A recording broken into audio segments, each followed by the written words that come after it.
Alright, so starting at the bottom here, we've got 5 casters, all lockable. This base is very heavy.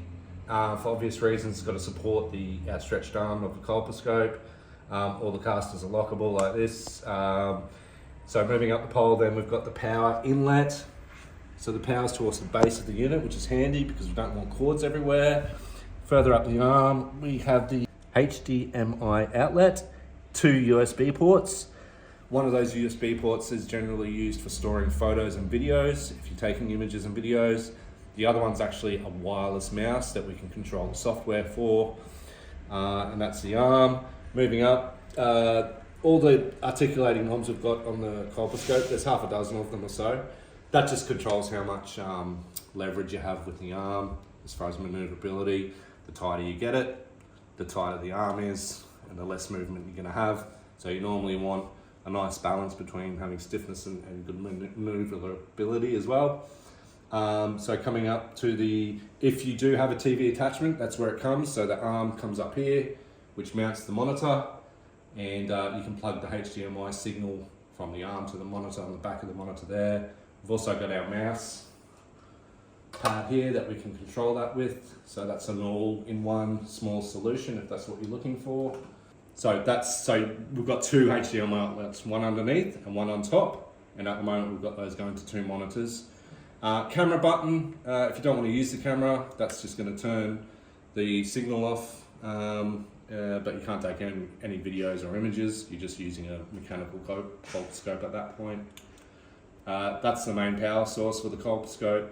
So that's going to turn the head of the microscope on and the light on up here, which we can see. Our capsicum all lit up. So if we turn that off, that will turn the whole thing off. Further up the arm, there's another articulating joint here that controls this movement here. So once again, if we get tighter, we're not getting much movement, and looser we are. Balance, this is if you've got a slope floor in any way. So that because if you've got a slope floor and it's really loose, you will get some movement.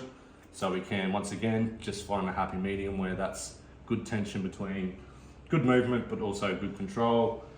Further up the arm, another counterbalance. That's doing the height on this instance. So you can see if I've got that loose, that's really just gonna flop around. Once again, get that a happy medium. This particular knob controls that movement to left and right of the main secondary vertical arm of the colposcope. Once again, just get that a nice happy balance. Here we have the manual controls for the recording of data from the camera. So we've got photo, which will take a photo to the USB. We've got record, which will take a video to the USB. And then we also have freeze, which I've pressed by the look of it, or one of them. Yeah, okay.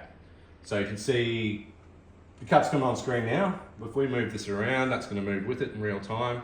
If we press freeze, that's actually going to pause the image if you want to, look at something specifically without movement of the patient or the colposcope. So unfreeze that. Further up, we got the brightness of the main light coming out of the colposcope. So most of the time we're going to leave that on 100%. Now we've got the forward back tightness here. Once again, we want that a little bit tight, but not too tight that we can't aim for what we're looking at. This is on the left and right side. So this is a magnification knob. If we can look on screen there, the screen's fine, but you can see that's the least magnification there, and then it goes in from there. So we can get up really nice and close and focused if we want to. And then backwards again. That's on the left and right hand side and the head of the colposcope. So if you're left or right handed, doesn't matter. Okay, moving to the other side of the head of the colposcope. We'll start at the binocular up here. So this is a binocular. This is probably the most important part to get right. Everyone's distance between their eyes is a little bit different. So it's an interpupillary distance is what it's called. The width of your eyes, everyone's a little bit different. You can measure that though. So you can see there, wider, closer. Once the idea is, you might see 2 images when you're looking through the binocular. You want to get that right so that if you ever look through binoculars, it's the exact same. Those 2 circles that you see become one, and then you've got a really good clear image of whatever it is you're looking at. And then once you confirm that, if there's multiple specialists or doctors using it, I can say in my instance, I'm between 58 and 59 basically, and that's looking pretty good for me.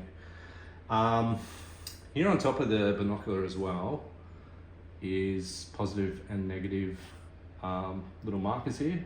That's just for short sightedness or close sightedness. If you wear glasses, you can take them off and adjust those, or you can use it with your glasses on too. Be aware when this unit comes to you, these little eyepieces will be in. You want those to be out when you first install it, first using it. That's just the way it's shipped to help protect the binocular. On this particular model, this binocular is 180 degrees rotating. Now this is great because it doesn't matter what height your patient or you are at, you can adjust it so that you're in a good ergonomic position and really comfortable, and the patient, and you've got that flexibility. Now, this is the most expensive option. You can get straight set binocular, and you can also get 45-degree binocular. So 45 degrees is a popular option as well. 180-degree rotatable obviously is a really nice feature to have if you can. So that's the binocular part of the colposcope. Moving further down to the head of the colposcope, we actually have our filters down here. Bright white, like an LED color. Green filter, more natural daylight LED color, and then an anti-glare filter as well. So it's going to reduce any glare you get from moisture on the subject. Then we've got once again, that's our magnification on the right side this time rather than the left. And then we have a very nice feature on the front of the colposcope. This is the variable objective lens. So you can have a fixed lens or a variable lens. What that means, we've got focus on those little seeds there of the capsicum. If we wanted to focus on the end of that capsicum closer to us, traditionally if you've got a fixed lens, you'd have to move the head of the microscope back. Now we've got focus on that. The beauty of having a variable objective lens is that we can focus on whatever we want. So we've got the end of the capsicum there. We want to go focus closer on those seeds. We can do that just by turning this little knob here.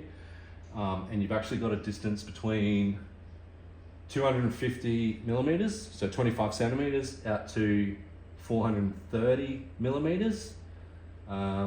So that's, you can vary that by 18 centimeters, which is great. You don't have to move the head of the colposcope. You can choose what you want to focus on just by turning that knob, which is a really handy feature for this particular job. All right, what else? So that's physically most of the colposcope as far as all the physical parts of it are concerned. We'll just have a quick look at the screen. So we've also got some nice features if you've got the camera on and are using the screen. That we've got all sorts of measuring tools here that you can measure dozens and dozens of shapes and sizes if you want to display that. From there you can take, we're paused at the moment, so I'll pause that. So we can take photos or videos with those on and save them. So it's a myriad of colors. You can put text, you can write on it, that sort of thing. Over on the right here, you've got some of the features that we went through before here. So pause, play, record, photos and record. Name settings. So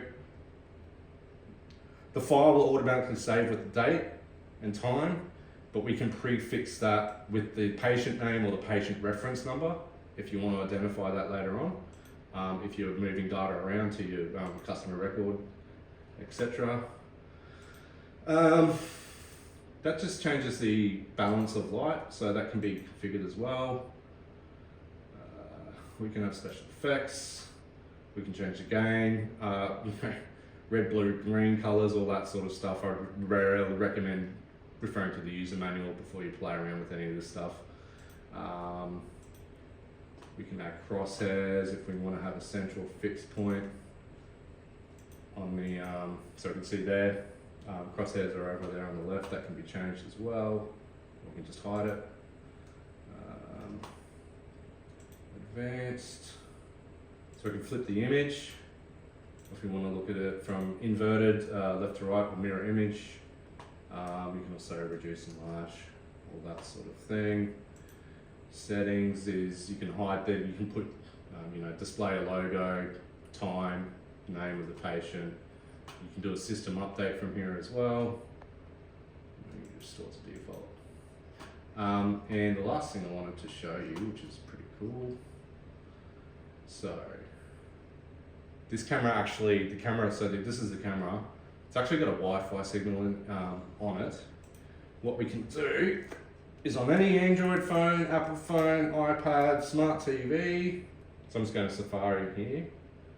So Wi-Fi we set to, so CamSys is the Wi-Fi signal you want to join to.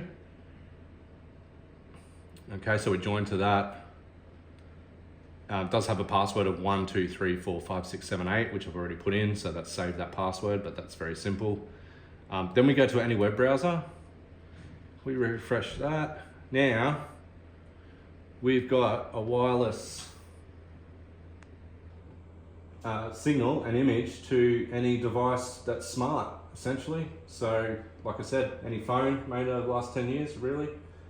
Smart TVs, that sort of thing. So that's easily broadcast wirelessly as well, which is a really handy feature when you think about remote work or educating patients or training, that sort of thing. That's a really handy feature.